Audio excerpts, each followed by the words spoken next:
Et donc les tensions constatées également sur l'un des moyens de transport les plus utilisés à Jérusalem. Le tramway flambant neuf, 40% du matériel a été endommagé ces dernières semaines par des jets de pierre provenant notamment de la partie arabe de Jérusalem. Il y a eu également ces tensions, on vous l'a dit aujourd'hui, sur l'esplanade du Mont du Temple. Reportage, explication avec Maël Benoliel et Éléonore Jory. Se rapproche-t-on d'une troisième intifada ? Ces dernières semaines, Jérusalem est devenue le théâtre de violences quotidiennes et la tension n'en finit pas d'augmenter. Tramway attaqué à jet de pierre, début d'incendie dû au cocktail Molotov et barricades érigées dans certains quartiers. Et ce lundi, la vieille ville s'est une nouvelle fois transformée en véritable champ de bataille. Jeunes Palestiniens et forces de l'ordre israéliennes se sont affrontés après qu'un groupe ait été repéré en train de collecter des pierres au niveau de l'esplanade des mosquées. Mais 2 mois après la fin de l'opération Bordure Protectrice et la signature de la trêve entre Israël et le Hamas, il semblerait donc que le cessez-le-feu n'ait pas encore atteint la ville 3 fois sainte. Ces 2 derniers mois, la police israélienne est déployée de façon continue dans Jérusalem et notamment dans les quartiers arabes de la ville. La raison est qu'il y a des violences quotidiennes qui prennent place la nuit tombée. Des dispositifs de sécurité ont donc été pris et des unités spéciales patrouillent dans ces quartiers sensibles.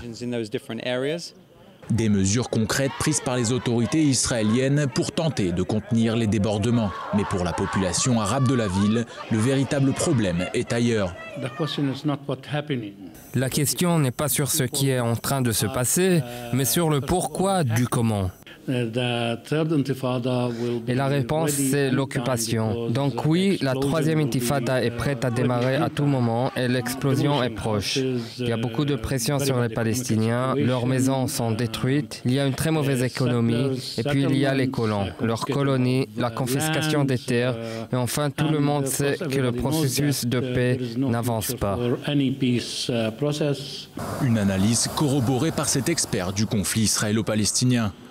Pour lui, la situation actuelle et les tensions croissantes pourraient faire rapidement basculer Jérusalem vers un soulèvement populaire de la population arabe. Des émeutes urbaines qui ne seraient pas sans rappeler les précédentes intifadas de 1987 et de 2000. Il